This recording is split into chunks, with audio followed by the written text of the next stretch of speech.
Hello everyone, welcome to my channel. I'm Lorraine and today I'm going to show you how I mix my paints. I'm going to do a flip cup pour at the end of the mixing, but I just wanted to show you some of the things that you need in order to do this. So these are the things that you're going to need. You're going to need some Floetrol, latex based. Pick out some beautiful colors that you want to use. You need some cups to mix it in. I use plastic cups. I rewash them after each pour. You'll want something to strain your Floetrol with because you do get lumps in there. A measuring spoon or a measuring cup. Some people like to use a scale. If you have a kitchen scale, you can use that to measure by weight. Today I'm going to use some treadmill silicone.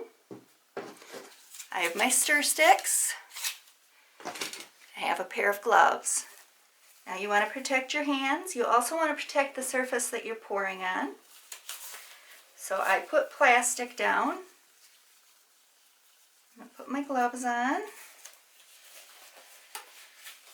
And I'm going to move this out of the way and show you what I do with my Floetrol.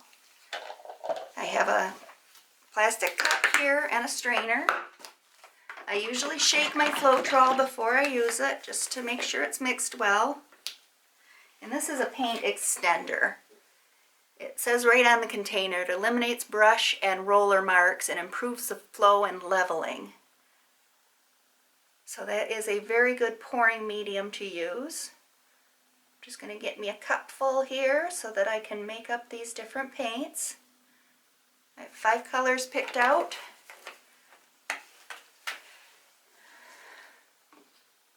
It's also good to have paper towels, and I always keep a wet towel because it's easier to wipe your hands on a wet towel than a paper towel most of the time. And the wet towel can be rinsed out and just thrown in the washing machine. And I like to keep a paper towel set off to the side so I have something to set my dirty utensils on. I'll let this strain down.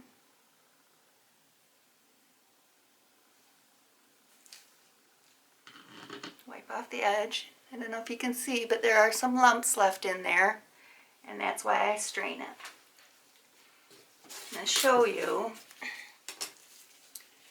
Floetrol is pretty much, I'm not sure if you can see this, the right consistency for most of the pouring that you want to do. So that being said, I will show you how I mix it. Let's see, how many colors do I have? I have 5.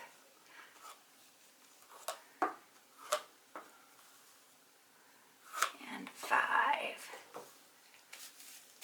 So what I'm going to do is, because I don't like my paint to stick right to the bottom of the cup, I'm going to take a tablespoon of Floetrol, just like that. This is just a cheap set of measuring spoons that I got at Walmart. I think they cost me 79 cents. Just going to put a tablespoon of Floetrol in the bottom of each of my cups. This just prevents the paint from sticking to the bottom. It helps you get it all mixed in. Another thing the Floetrol helps you do is it helps the paint come out of your measure. So what I have here is a quinacridone magenta. I'm going to put a tablespoon of that in here.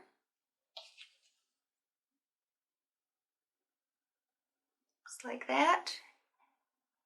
And because there's already Floetrol in there, it will wipe right out of it. Now you want to make sure you clean your measuring spoon after you put the colors in it because you don't want them to mix. I'm going to go through with my, this is a cadmium yellow light hue. I don't have a lot of that left, so I'm going to squeeze it down Try and get a tablespoon out of there. There we go. It's pretty darn close. And see how it's stuck without the Floetrol in it? Just take your stir stick, scrape it all out as much as you can. Go ahead and clean that off.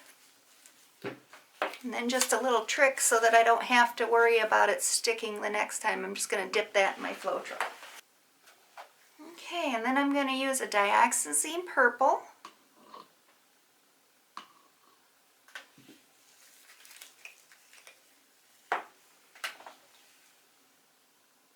Get a nice tablespoon of that going. Just like that. And I have a phthalo blue. Wipe that purple out of there. Put in my phthalo blue. It's a nice tablespoon of that. Just dump it right in. And then I have a turquoise. One of my favorite colors to use because it goes with everything. Put a nice tablespoon of that in there. And off it goes. And see, I lucked out. There's no color left in that tablespoon now. I'm going to go back to my Floetrol and add another tablespoon to each one of these cups.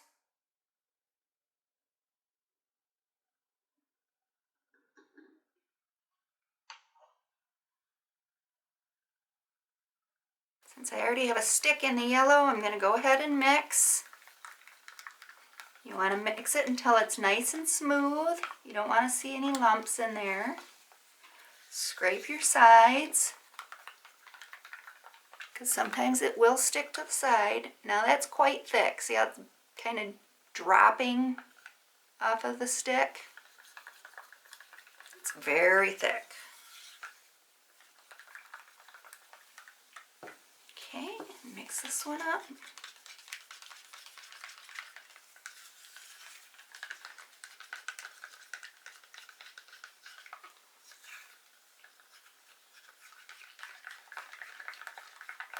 Till it's a nice creamy consistency.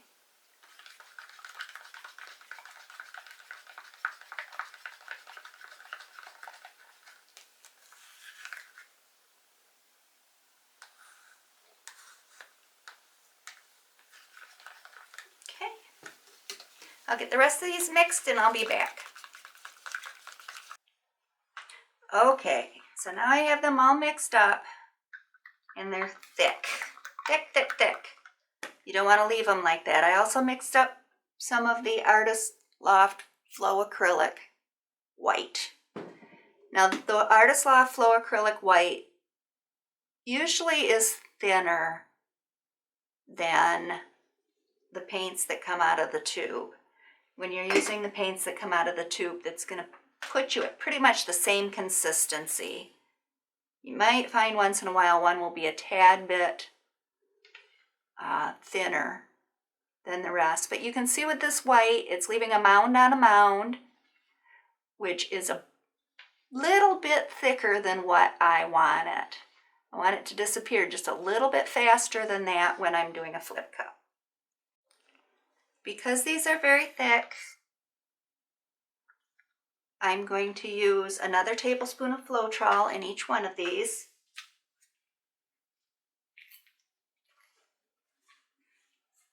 To help thin them down. So there we have 3 parts Floetrol to 1 part paint.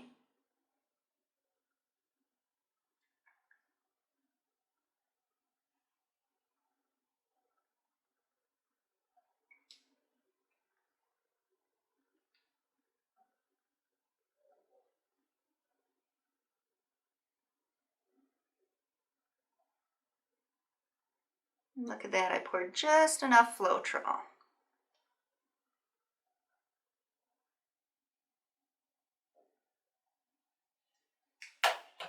Set that off to the side. Give that a good stir. And you're still going to see it's pretty thick.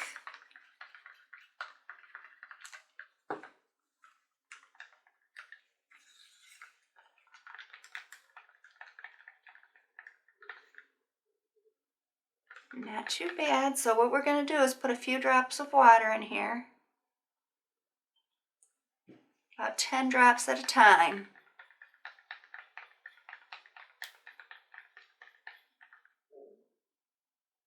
It's getting there. Put another 10 drops in.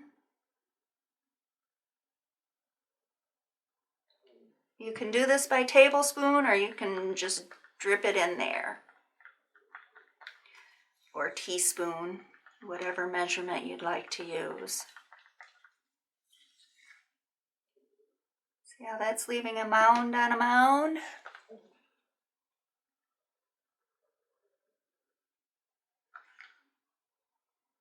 It's almost there. I'm just going to put another 5 drops in.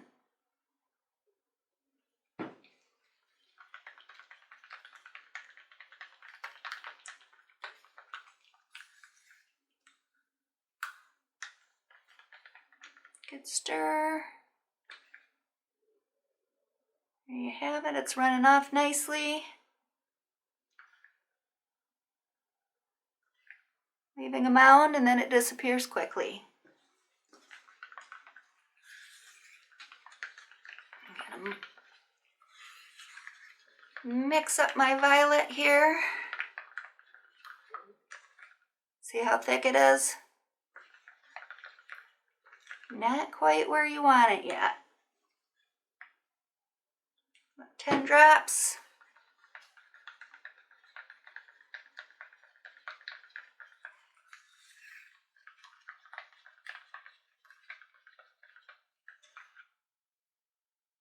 Still thick, not quite running off the stick. You kind of get a feel for this. Like that one, I put about 25 drops in and it came out almost perfect. So it's better. Add my last 5 drops.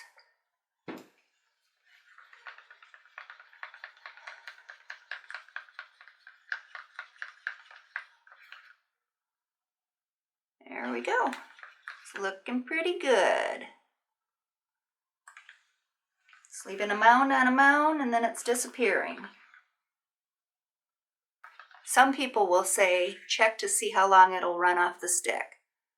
1, 2, 3, 4, 5. It's kind of dripping, so it might be a little bit thick yet. Let's see the yellow. 1, 2, 3, 4, 5. See, that's much runnier than my purple is. Just because they're all the same paint brand, and these aren't. Some are Liquitex, some are Master's Touch.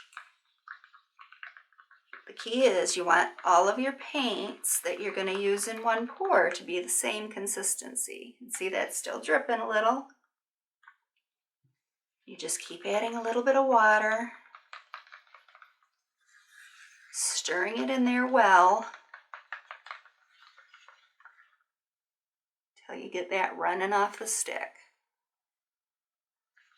This one's not cooperating well. This must be a little bit thicker paint.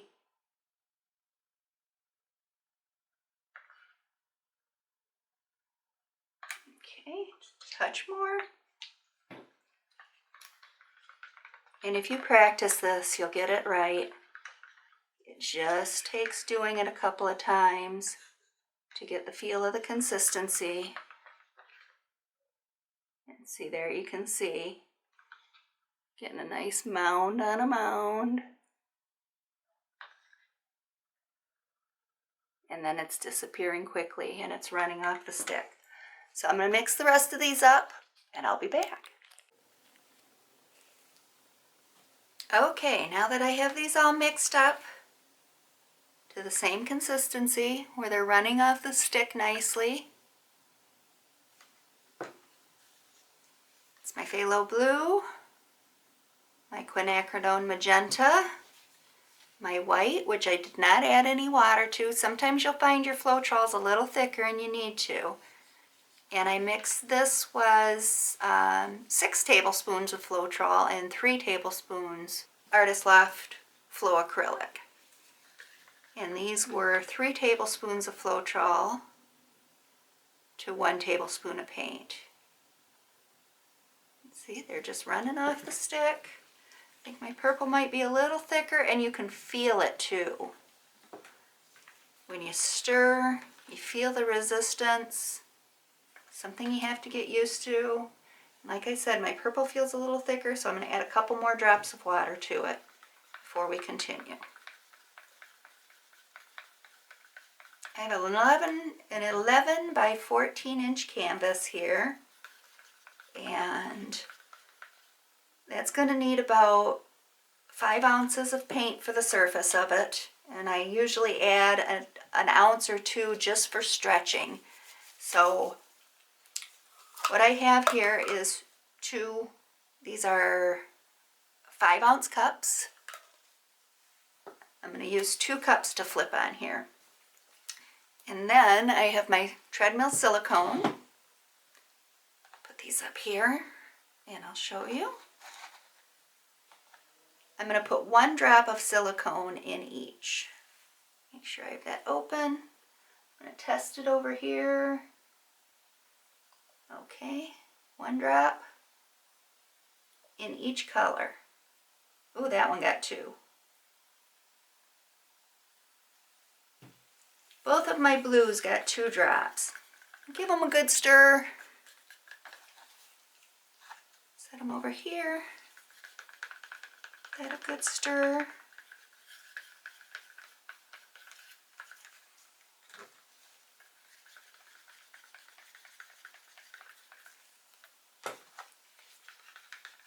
I want that silicone mixed in nicely. You don't want it sitting right on the top because then it's just going to dump out when you first dump the paint out. Get rid of my sticks, put them over to the side.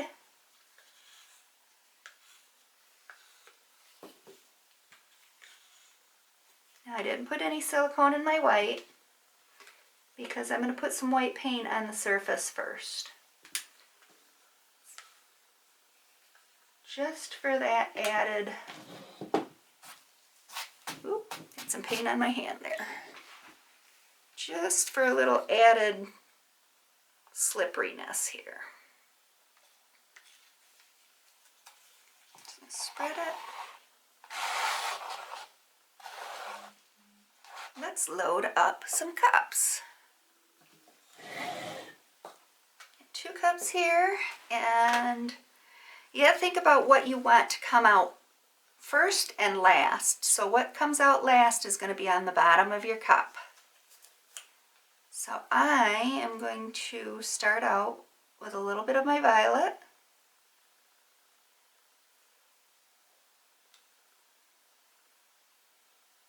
Now if I fill both of these cups all the way up to the top, we're going to have 10 ounces of paint. So that's quite a lot. And then I'm going to go to my turquoise, and I'm layering this, just kind of letting it run on top. Not doing a dirty cup. This would be a layered cup.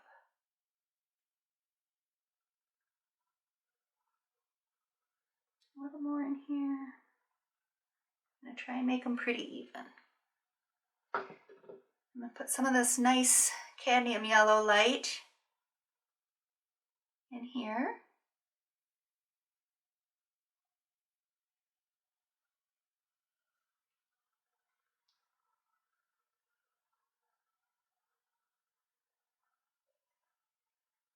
And because I don't want to so much make green, I'm going to put some white in between the yellow.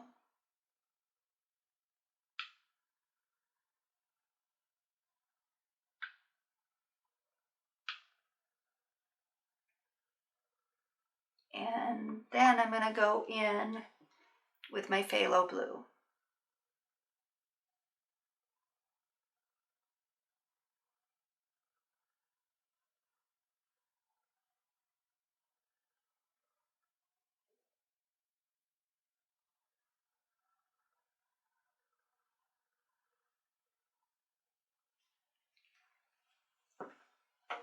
And then my magenta.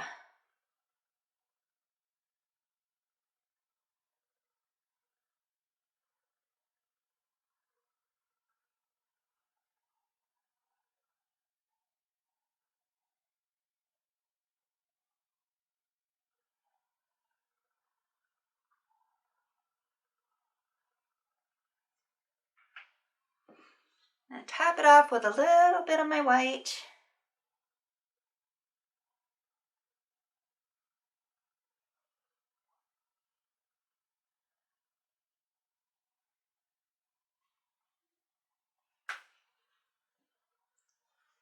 And there we go.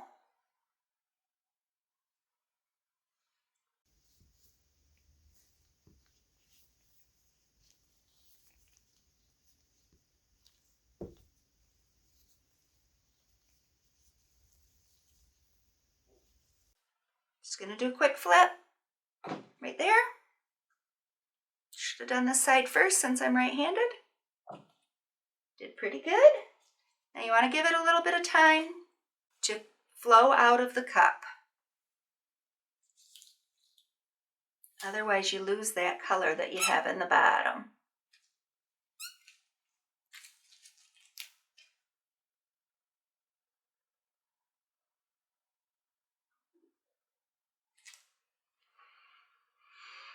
Okay, since I put those near me, I'm going to turn it around so that I can pull them towards me. A little easier for me to manipulate. This one over, that one over. Don't want them to fall off the edges. You do have to be patient. I know it's not easy. I'm going to go ahead and flip it. I'm going to let this drain onto the corner. Look at all the cells already. Very pretty. Give this one a flip. Did a little better with that one. And you can cover your corners with what's left in the cup because it's likely that you're just going to tilt those off anyways.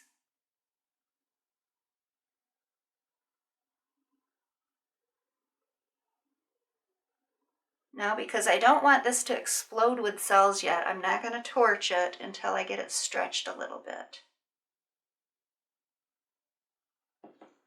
Another reason I put white paint down on my canvas is if you get your silicone touching your canvas, sometimes you get a bare spot. It makes it difficult to cover the whole thing. So since I have this one down already, I'm just going to walk this back and forth real slowly to try and bring the cup down that I didn't drag down well, without pulling too much of the one that I did a good job down with.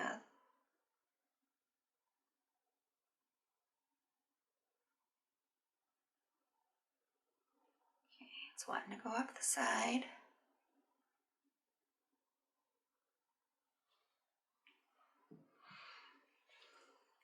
I'm just going to, you can use anything you want for a tool. I've got my popsicle stick here that I stirred my white paint with. Try and get a hold of this so you can see what I'm doing. I want to get equal coverage here, so I'm trying to get this one down.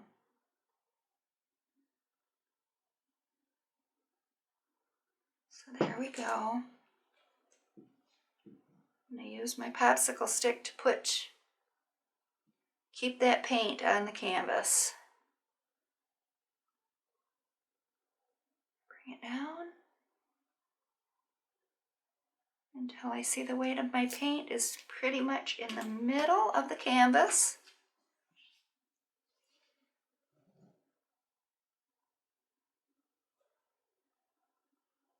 Work on coverage. And you can, whatever way you want, if you want to just quickly dump this off the corner, You're going to have elongated cells, which you might have anyways. I've got some that are elongated. Or if you rock it back and forth like this, you keep them kind of a little more controlled and a little more round.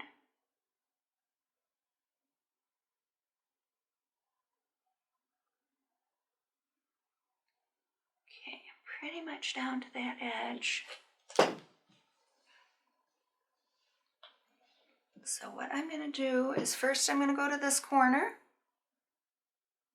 bring all that down, put my hand there to hold the paint so that I don't lose a whole lot of it, because I don't want to dump it off until I've decided what part of it I want to keep. Bring it back, center that weight. Some really pretty cells in here. I love the way the yellow interacts. Oh, since I've got it in the center, I'm going to work on getting that top piece right here. I'm just going to give it a little bit of help.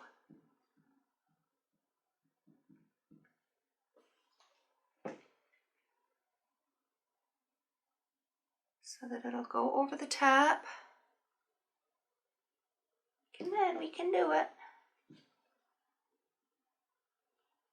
Like that. Bring it back a touch.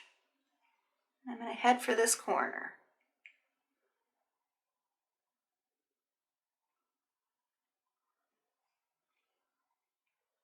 Okay, just over the edge.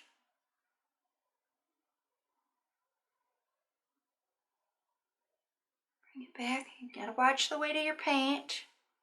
Still at the top of my canvas. Set it down. And then bring it back this way.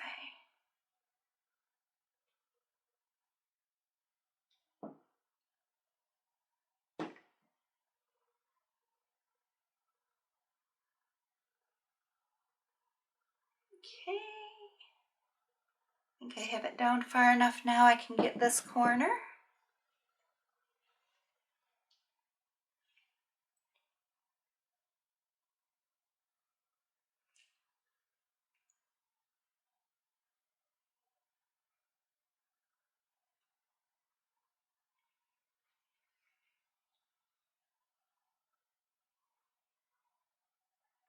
Okay, I'll bring it back. I'm going to straighten out that center line a little bit.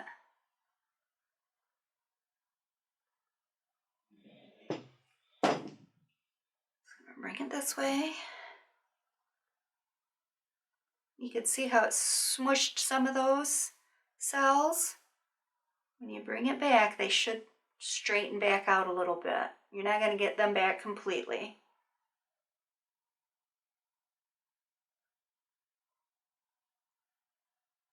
See, the weight of the paint is all right here. And I want it there because I want to cover this side. So I'm just going to continue letting it go down. If you notice this top part of the canvas, the paint isn't moving. It's moving right here. Give it a little help because there's a little bit of a bare spot there.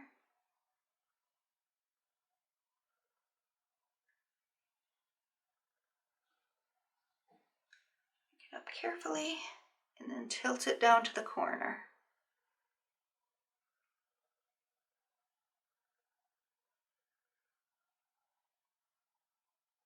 I love that turquoise in there. It's so pretty. I'm going to let it go off the edge. Straighten it back up. I want to see that center line straightened out. And then I'll bring it down and cover this last edge towards me.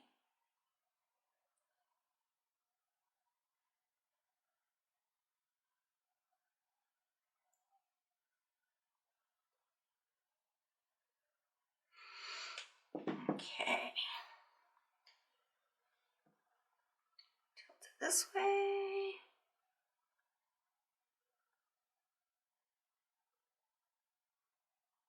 Get that bit to cover the edge. Just like that.